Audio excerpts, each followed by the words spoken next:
Le TGV, l'un des trains les plus rapides du monde.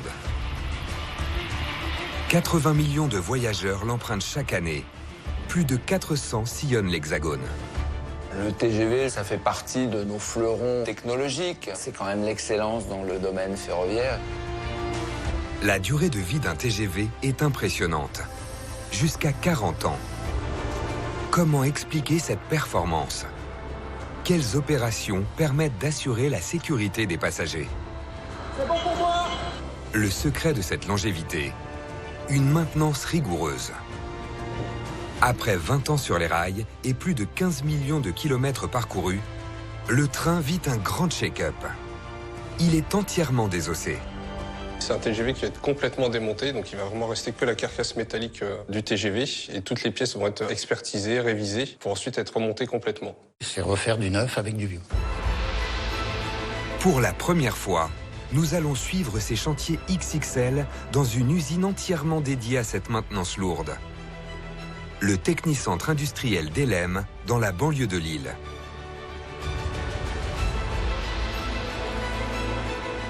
Je pense que le grand public ne se rend pas compte de tout ce qui est fait dans nos ateliers et de la complexité du travail qu'on doit faire sur ces rames. C'est un peu la face cachée de la SNCF. Robots dernier cri, drones, plateformes télécommandées. Dans cet atelier futuriste, les innovations révolutionnent le quotidien. Ce chantier mobilise le savoir-faire de centaines de professionnels. Comment vont-ils faire renaître ces trains en un temps record? Réussiront-ils à relever ce défi malgré les situations les plus inattendues?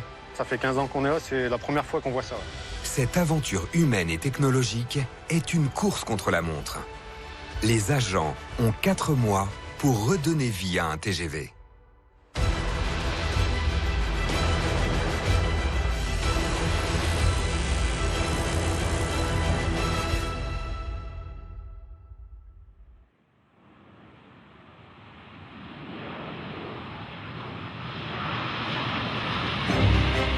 Les TGV sont étroitement surveillés tout au long de leur exploitation. À ces vitesses extrêmes, la maintenance est cruciale. C'est des trains qui nécessitent vraiment une attention particulière. Le sujet de la sécurité est très important. On n'a vraiment pas droit à l'erreur. Si les TGV passent des opérations de maintenance régulières tous les 2 ou 3 jours, la plus impressionnante est programmée après 15 à 20 ans de service. Elle intervient à la moitié de la vie du train, d'où son nom, l'opération mi-vie. Cette opération mi-vie, c'est une opération unique dans la vie du TGV.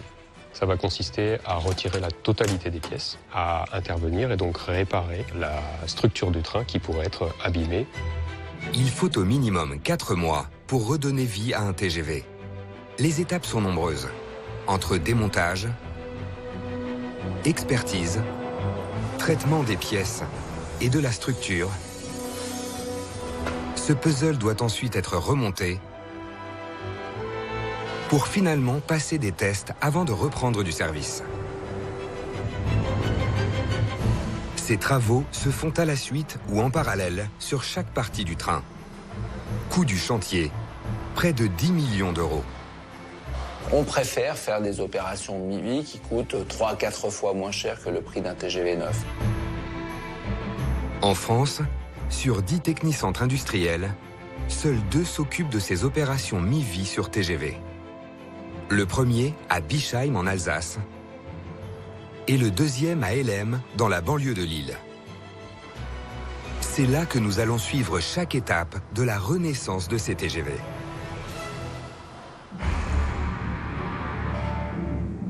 Début de sa cure de jouvence pour ce train vieillissant. Sa structure d'acier porte les stigmates de ses trajets.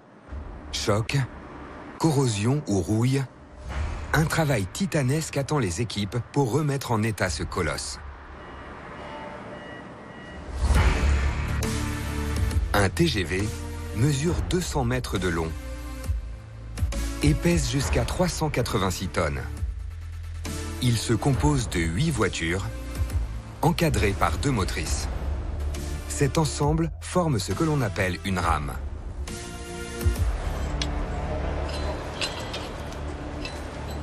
Le train est d'abord désaccouplé, comme on dit dans le jargon ferroviaire. Autrement dit, chaque partie est séparée l'une de l'autre. Première étape, les organes reliant les voitures entre elles sont déconnectés. Ici, des agents vident le circuit d'air du système de frein. C'est bon? C'est bon, voyons faire. Là, on vient d'isoler le panneau de frein pour faire une purge, pour enlever toute la pression du cylindre de frein, pour que le collègue puisse enlever les boyaux en toute sécurité. Un peu plus loin, en toiture, une autre équipe procède à la séparation mécanique puis électrique de ces deux voitures TGV. À commencer par les amortisseurs. C'est des pièces assez volumineuses, assez lourdes, entre 30 et 40 kg. C'est bon. Donc elles ont besoin d'être manipulées à deux. Ça va aller? Ça demande beaucoup de souplesse, surtout dans une intercaisse, là où l'espace est très restreint. L'étape la plus risquée du désaccouplement commence. C'est bon. La voiture, aussi appelée remorque, est lentement levée grâce à ses ponts roulants. Les dimensions d'une voiture TGV sont impressionnantes. 20 mètres de long sur 3 mètres de large. À vide, elle pèse 30 tonnes, l'équivalent de 3 bus.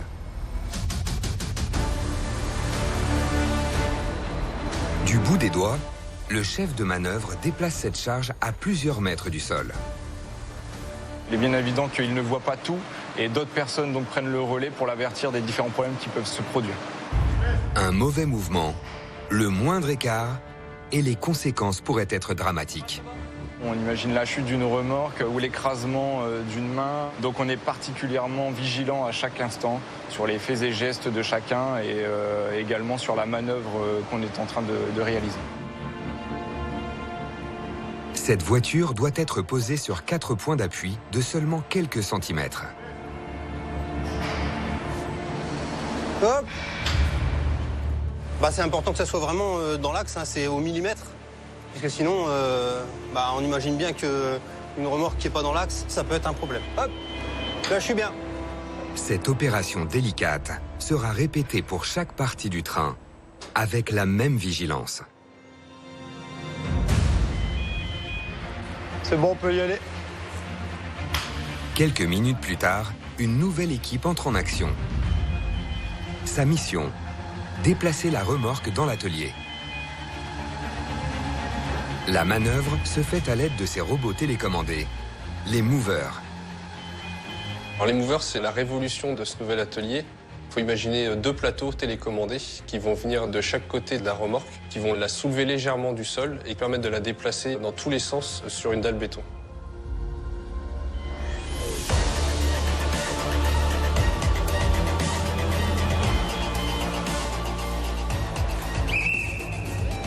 Tout au long du trajet, ces agents veillent à ce qu'il n'y ait aucune collision.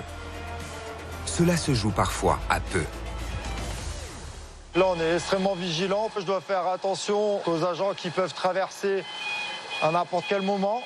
Je dois faire surtout attention à mon gabarit ferroviaire. Donc, ne pas accrocher une remorque. On a des organes de sécurité qui nous permettent vraiment, à tout moment, de stopper le mouvement. Ces déplacements à haut risque se font obligatoirement en binôme. On est sur une remorque, donc c'est quand même du volume. Le fait d'être deux, le chef de manœuvre qui est devant, ainsi que le conducteur, ça nous permet d'avoir un regard sur différents obstacles qu'on peut rencontrer dans la manœuvre. C'est bon, on va pouvoir rentrer dans la cabine C08. Les movers avancent de 25 mètres par minute.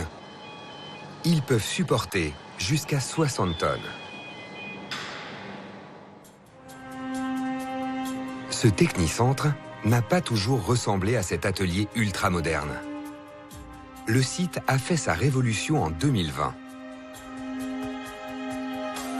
Comment est-il devenu cette usine high-tech? Quelles innovations sont venues transformer la maintenance des TGV?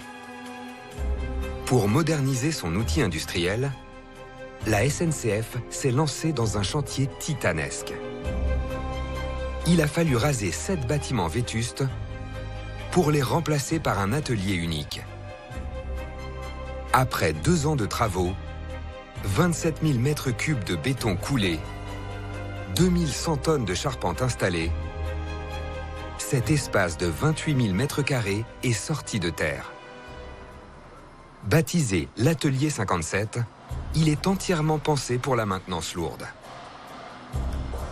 Avant, tout le process de maintenance des trains était réparti dans plusieurs ateliers. Il fallait distribuer les remorques sur des rails par des manœuvres contraignantes et longues. C'était des heures et des heures de mouvement, des kilomètres parcourus par les remorques dans les différents ateliers. Alors qu'aujourd'hui, tout se passe dans le même bâtiment.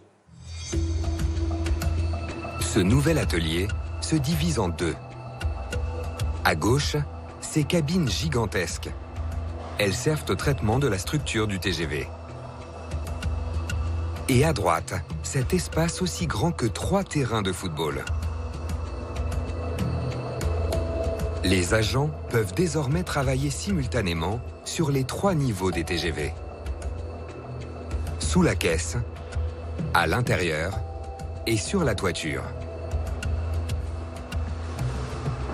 On croit à la pérennité de ce site.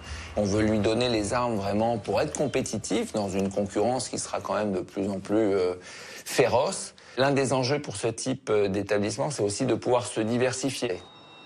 Demain, les TGV croiseront ici des TER, des métros ou peut-être même des bus.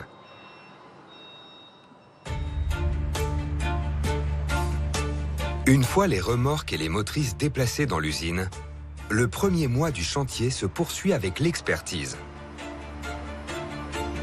Autour des passerelles, tout est prêt. C'est la nuit que s'orchestre le déplacement des remorques, l'acheminement des pièces aussi, pour que quand les agents arrivent le matin sur leur poste de travail, tout soit prêt et disponible pour qu'ils puissent travailler tout de suite. La voiture est plongée dans le noir. Le courant interne a été coupé pour permettre aux équipes de travailler en toute sécurité. Elle est à présent alimentée par le réseau électrique de l'atelier.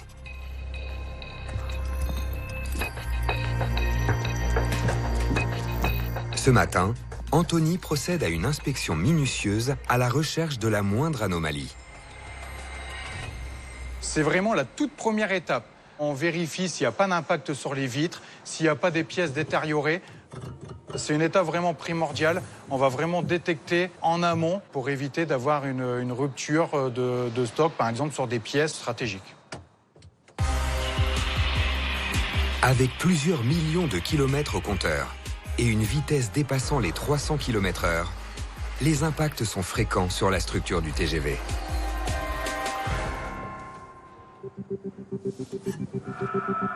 Cette vitre, par exemple, est marquée d'un NC pour non conforme.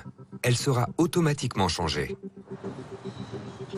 Juste relever un impact sur la vitre numéro 7. Un TGV, ce ne sont pas moins de 190 baies vitrées à vérifier. La priorité, identifier les pièces endommagées pour anticiper les futures commandes. Ça évite d'avoir un temps d'attente pour recevoir la vitre et nous, on n'impacte pas notre système de remontage. Aucun imprévu ne doit ralentir les opérations. L'immobilisation d'un TGV coûte plusieurs dizaines de milliers d'euros par semaine. L'objectif, c'est pas que les TGV soient au garage. C'est déjà un manque à gagner. On essaie de travailler pour raccourcir au maximum ces opérations de maintenance lourde parce que pendant qu'une rame est en maintenance, elle ne roule pas, donc elle ne peut pas transporter des clients. Et c'est quand même sa raison d'être. Retarder la fin de vie d'un train est un enjeu financier, mais aussi écologique.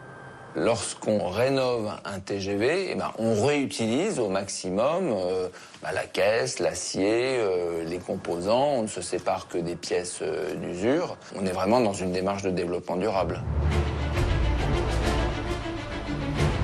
Dans ces ateliers, 2 à 3 rames sont traitées simultanément. Des TGV duplex à 2 étages ou encore des Thalys. Le site ne dort jamais. Les agents se relèvent 24 heures sur 24. Leur sang-froid est essentiel tout au long des travaux. Alors la gestion des imprévus, c'est le cœur de la maintenance. Il y a toute la part d'aléas et de découvertes qui vont être propres à chaque train. Et il va falloir qu'on réagisse tous les jours pour anticiper les travaux et maintenir les délais de livraison. Après l'expertise, le démontage commence. Cette fois, l'opération ne se passe pas dans la remorque, mais au-dessus, à plus de 8 mètres du sol. Les agents démontent ce câble que l'on appelle ligne de toiture. Ce câble situé en toiture est long de 19 mètres. Il permet de transporter le courant d'une motrice à l'autre pour alimenter le train en électricité. Chacune des 8 voitures en est équipée. Une panne sur ce câble et le TGV serait immédiatement immobilisé. Alexandre supervise ce chantier hors norme. Il garde un œil permanent sur ses équipes. Un protocole rigoureux est mis en place pour éviter les accidents. La sécurité ici, c'est notre dada du quotidien en fait. Là, on voit bien que l'agent est en train de porter un harnais qui est relié à une ligne de vie qui lui permet de pouvoir éviter la chute. La ligne de toiture est déposée grâce à ce pont de levage télécommandé. Ce câble-là, en fait, c'est unique, on l'enlève une seule fois pour faire exactement une grosse visite, pour vérifier que le câble n'a pas eu d'échauffement, qu'il n'a pas eu de fissure. Donc c'est vraiment une étape importante lors de la maintenance de nos TGV. Les câbles défaillants seront réparés ou changés.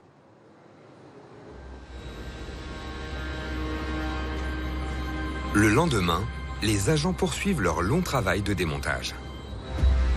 À commencer par cette porte de 100 kg, un élément mis à rude épreuve.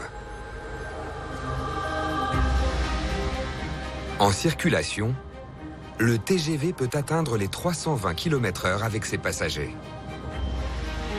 À ces vitesses, une pression très forte s'exerce sur les portes, notamment lorsque 2 trains se croisent ou lorsqu'ils pénètrent dans un tunnel.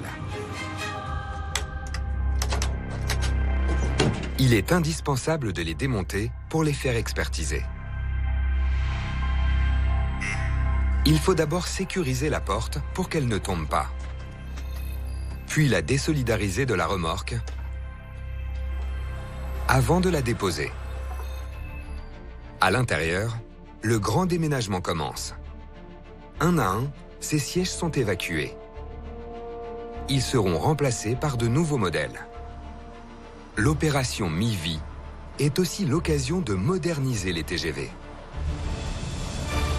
On profite vraiment d'avoir tout démonté. Plutôt que de remonter les mêmes pièces, finalement, on remonte des pièces modernisées. On va venir appliquer des modifications sur le matériel avec l'ajout d'options qui n'existaient pas lors de sa fabrication, notamment la mise en place du Wi-Fi, les designs et les décorations intérieures qui seront au goût du jour.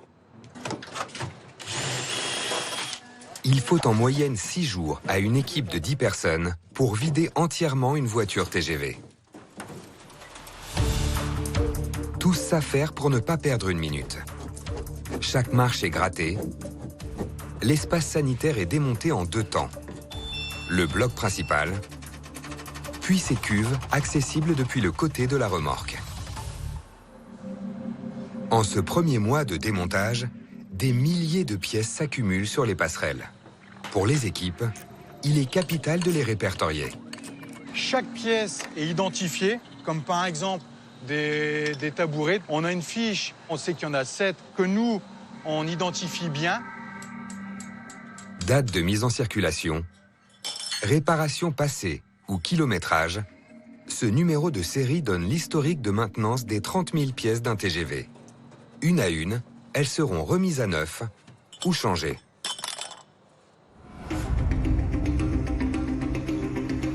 Ces derniers mois, la maintenance des TGV a connu un virage technologique.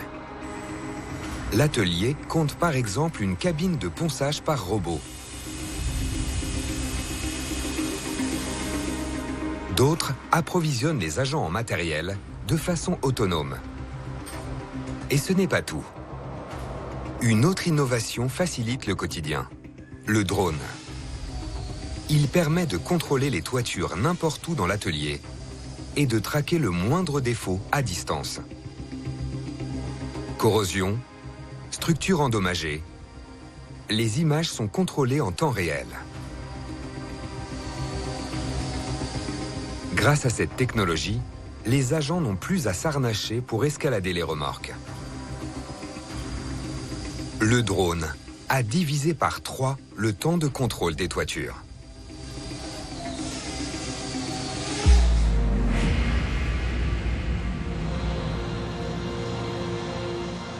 À Helem, le premier mois du Grand Check-up se termine. Une fois mise à nu, la structure du TGV est traitée dans ces immenses cabines.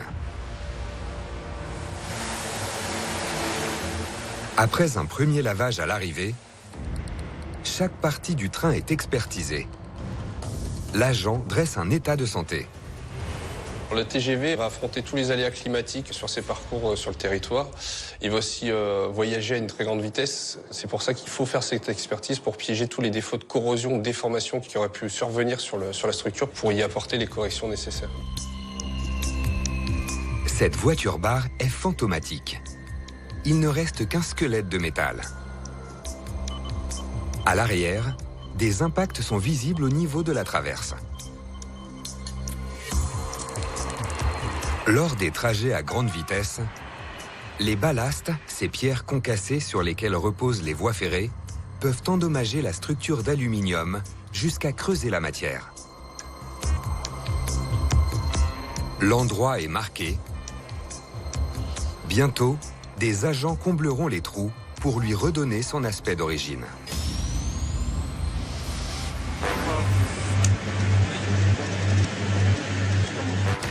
La structure n'est pas la seule à être usée par les 800 000 km parcourus chaque année par un train. Une pièce stratégique peut elle aussi souffrir de l'usure. Le pantographe. Le pantographe se déploie grâce à son bras articulé. Tout au long des trajets, il capte un courant de 25 000 volts en glissant sur la caténaire. Cela permet d'alimenter le TGV en électricité.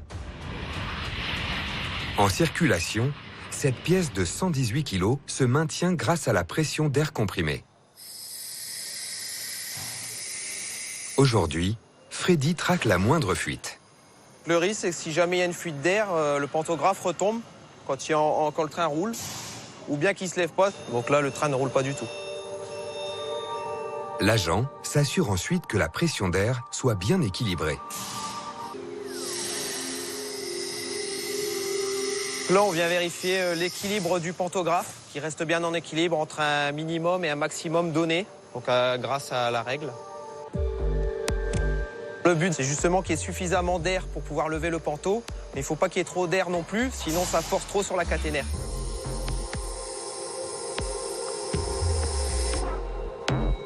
Un peu plus loin, le démontage de cette remorque se poursuit.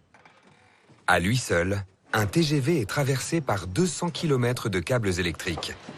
C'est la distance qui sépare Paris de Lille. Nicolas est un des électriciens chargés de contrôler ce labyrinthe de câbles. Il y a toujours un risque avec l'échauffement, avec les câbles qui frottent, les vibrations, tout ça. Il y a toujours un risque d'incendie. Donc dans le doute, on préfère tout remettre à neuf. Le Grand Check-up entre dans son 2e mois avec le démontage d'une pièce emblématique.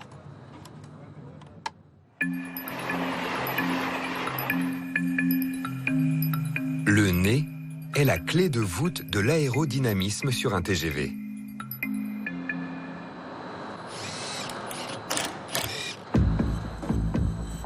Il s'agit de la partie avant de la motrice. C'est un organe qui joue sur l'aérodynamique du train. Et donc on est obligé de l'enlever pour pouvoir intervenir sur les organes pneumatiques et électriques qui sont situés en dessous. Dernière vérification en cabine conducteur avant son démontage. Jean-François! Bon? Bon, attention, on va attendre. Hein. La coordination entre ces agents doit être parfaite. Encore levé? C'est une opération à cap de difficulté parce qu'on est très limité en jeu. On a des organes électriques, des organes pneumatiques qui sont situés derrière. Voilà, relève un peu. Levé. On est vraiment au millimètre. On n'a pas beaucoup de marge de manœuvre pour retirer le carénage. C'est bon, Romain, tu peux ressortir? Ouais, c'est bon.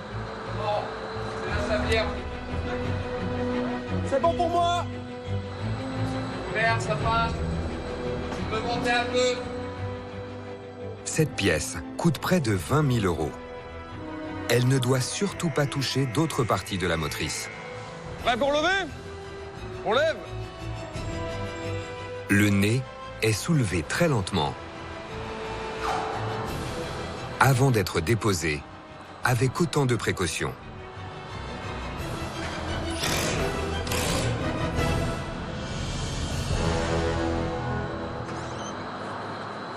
À l'arrière de la motrice, une autre opération commence, colossale. Une équipe doit extraire le transformateur principal. Un bloc imposant de 8 tonnes. Situé dans chacune des deux motrices, il transforme l'électricité captée par le pantographe de 25 000 à 1500 volts. Le courant peut ensuite être utilisé par les moteurs électriques du train.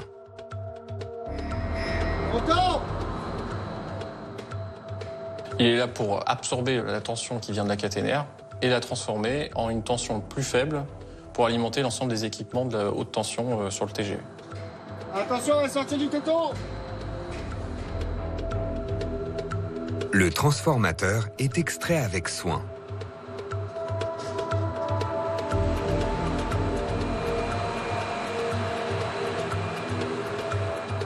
L'intervention aura duré moins d'1 heure.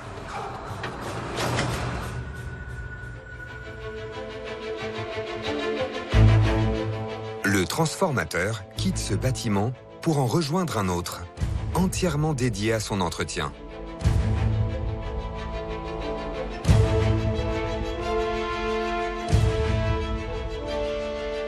Vidange, lavage, remplacement de pièces, il est entièrement révisé. Dernière vérification dans cette zone d'essai haute tension où seules 3 personnes sont habilitées à entrer. On s'assure qu'on donne bien les bonnes tensions en entrée et en sortie et que les isolements sont corrects, que le câblage est correct. Tout défaut sur de la haute tension pourrait être grave. Les risques potentiels qu'on ne peut se permettre, c'est l'incendie, les courts-circuits.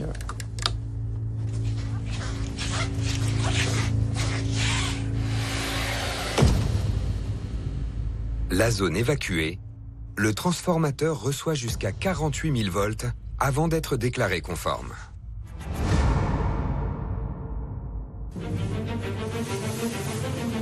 Une autre pièce est particulièrement surveillée. Pour rouler aux 4 coins de France et d'Europe, les rames sont posées sur des bogies. Le bogie permet au train d'atteindre de grandes vitesses en restant collé au rail. C'est ce chariot. Il y en a 13 sur un TGV. Il se compose de 2 essieux avec leurs roues et leur axe transversal.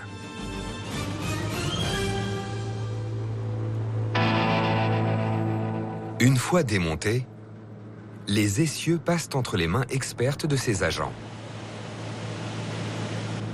Ils ont déjà parcouru entre 1 et 2 millions de kilomètres, soit 25 à 50 fois le tour de la Terre. L'essieu est une pièce d'usure équivalent à un pneu de voiture et qui, en fonction de l'usage du train et des freinages, peut être amené à être usé prématurément. Pour évaluer son état, il faut d'abord inspecter ses roues. On mesure ses roues régulièrement et en fonction du diamètre qu'on va trouver, on va définir si la roue peut encore rouler ou non. C'est totalement de la sécurité, on ne peut pas faire sortir un essieu dont la roue est inférieure au diamètre minimum. Près de 2 millions de kilomètres séparent ces deux pièces. À gauche, la neuve. dont le diamètre est supérieur à celui de la roue usagée. Je ne peux pas réutiliser cette roue parce qu'on est arrivé au diamètre minimum de la roue, donc la roue ne peut plus rouler en fait sur le réseau ferroviaire. Il y a un risque d'arrivement au niveau du train, parce que le diamètre n'est plus compatible pour pouvoir rouler à 300 km/h. Donc on est obligé de la changer.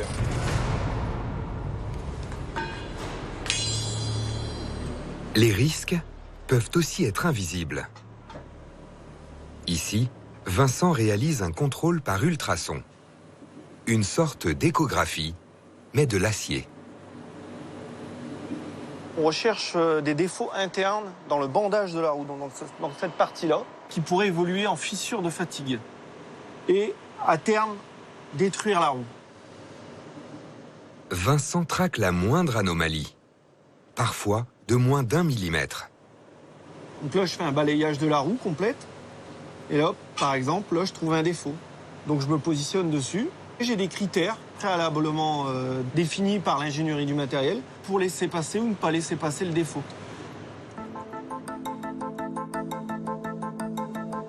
Plus loin, cet essieu est contrôlé dans cette cabine étonnante de magnétoscopie. Grâce à un champ magnétique et à un révélateur, les naissances de fissures sont mises en lumière.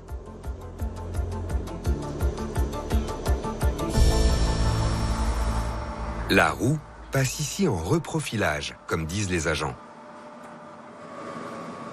Le tour à reprofiler permet d'avoir une roue parfaitement ronde, symétrique. Cette opération est nécessaire pour avoir une superbe adhérence sur le rail et suivre le profil du rail sur les roues.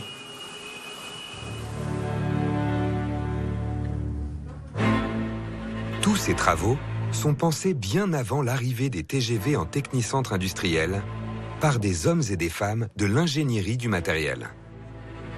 L'opération MIVI mobilise une centaine d'ingénieurs et de techniciens environ, répartis sur l'ensemble des sites de l'ingénierie en France. Le travail consiste à faire des expertises sur les pièces dans la préparation de l'opération MIVI. Objectif, éviter les retards des trains en anticipant de futures pannes. On est un peu les médecins du train. On va récupérer toutes les données qui sont remontées par la flotte TGV et ça va nous donner en fait un état de santé du train. Par exemple, là, ça fait plusieurs mois qu'on a analysé tous les moteurs de la flotte TGV et en analysant l'huile à l'intérieur de ces moteurs, on s'est aperçu qu'on retrouvait du fer, ce qui signifie que ces moteurs sont usés. Du coup, par principe de précaution, on a décidé de remplacer ces moteurs en opération MIVI pour éviter plus tard des retards en circulation. L'ingénierie analyse plus de 20 millions de données chaque année avant de décider des futurs travaux réalisés en atelier. Après 2 mois de chantier, il faut désormais réparer ou changer chaque pièce démontée. Pour tenir les délais, plus de 800 professionnels s'activent. En coulisses, dans la préparation et le suivi de ces grands check-up, et en atelier, électriciens, mécaniciens, agents de maintenance, 20 corps de métier se croisent tout au long des travaux.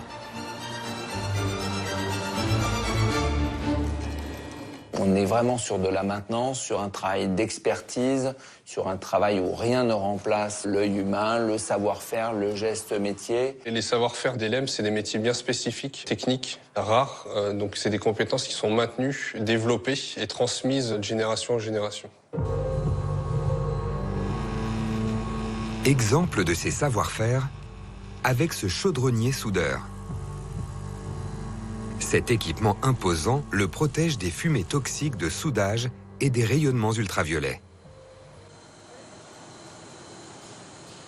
Un peu plus loin, Anthony doit transformer cette plaque de métal. Donc avec cette pièce-là, je vais fabriquer en fait un emmarchement pour TGV. Cet emmarchement, les voyageurs l'empruntent sans le savoir à chaque fois qu'ils pénètrent dans un TGV. Il permet de mettre la rame au niveau du quai et ainsi d'éviter des chutes sur la voie. Sa confection demande plusieurs heures de travail. Voici la pièce à l'état brut, donc une plaque. Et je vais essayer, en fait, on va essayer de faire la conformation de la tôle. En fait, il faut suivre le gabarit qui est ici. En fait, il y a comme un galbe à suivre. T'as l'arrondi. À l'aide de cette plieuse, Anthony donne sa future forme à la pièce. Une dizaine de plis en succession, faire cet arrondi-là en fait.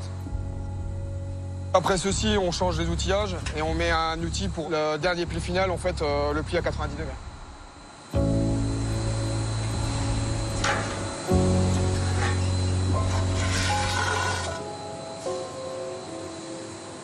Après ce dernier pliage, direction la cabine chaudronnerie. La dimension de la pièce est vérifiée, puis adaptée à la remorque.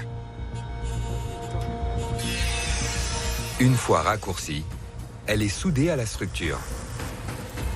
L'intervention est chirurgicale. Cette pièce n'est pas la seule fabriquée à LM. La technicité des agents et ces machines high-tech permettent d'en créer des milliers sur place. Cet atelier de confection permet d'être réactif et de ne pas être dépendant sur des approvisionnements extérieurs. Dès qu'on a une casse de pièces ou la perte d'une pièce, on peut la refabriquer directement dans nos ateliers.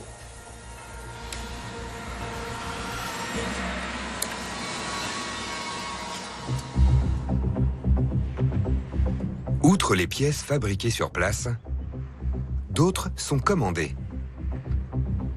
Comment gérer l'approvisionnement de millions de références ? Où sont-elles stockées? La réponse se trouve entre ces murs. Une véritable caverne d'Ali Baba. Plus de 600 000 pièces sont stockées du sol au plafond, de la plus petite vis aux essieux ou aux portes d'accès. Une fois la structure du TGV traitée, les pièces réparées ou changées, le remontage débute. La nouvelle moquette est posée.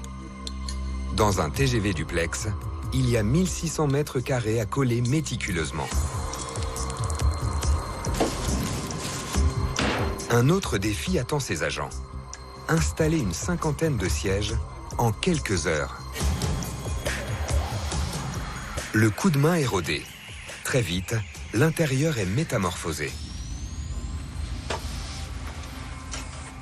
Ces nouveaux sièges première classe cachent une grande nouveauté. En matière d'innovation, une des dernières trouvailles, c'est la rotation des sièges, qui permet d'offrir aux clients finalement de circuler dans le sens du train. Cette transformation est réalisée en gare bien avant le départ du TGV.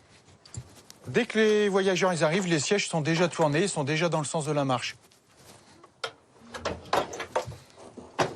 Tout se passe en pneumatique, on appuie sur la pédale, on peut le tourner d'un sens ou d'un autre, suivant le sens de circulation de la rame. À l'autre bout de la passerelle, cette remorque est presque terminée.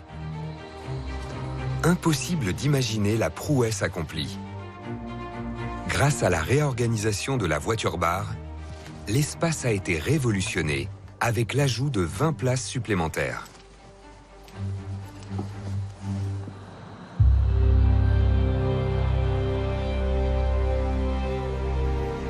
Le remontage se poursuit. Le pantographe retrouve enfin sa place en toiture.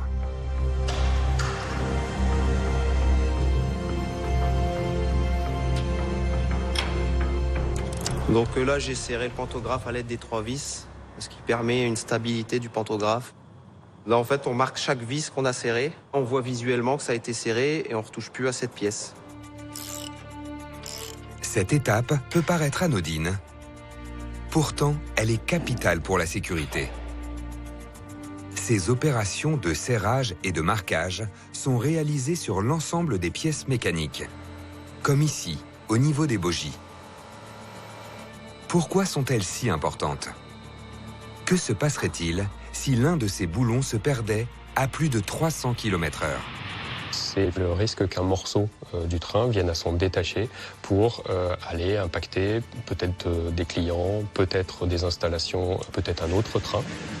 L'origine de ces pertes peut être multiple, il peut y avoir des chocs. On sait que parfois il y a des chocs avec des animaux. Et donc tous les assemblages boulonnés du train sont vérifiés, les marquages sont faits. Ils sont réalisés à l'aide d'un trait de couleur.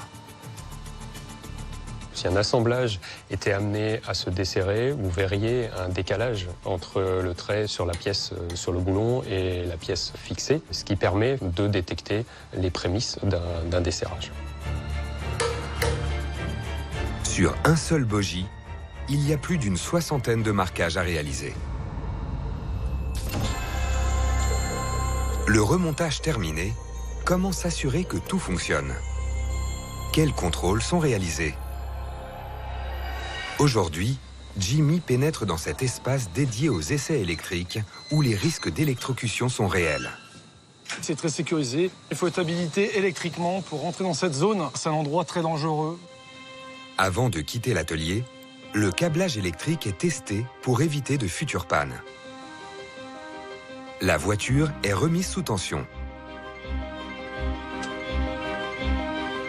Donc là, c'est parti. À la façon d'une tour de contrôle, cet ordinateur commande la remorque pour simuler différentes fonctionnalités. Essai fermeture des portes. On va devoir fermer des portes, on va devoir remettre le chauffage, on va devoir faire aller la climatisation, vérifier les différents éclairages.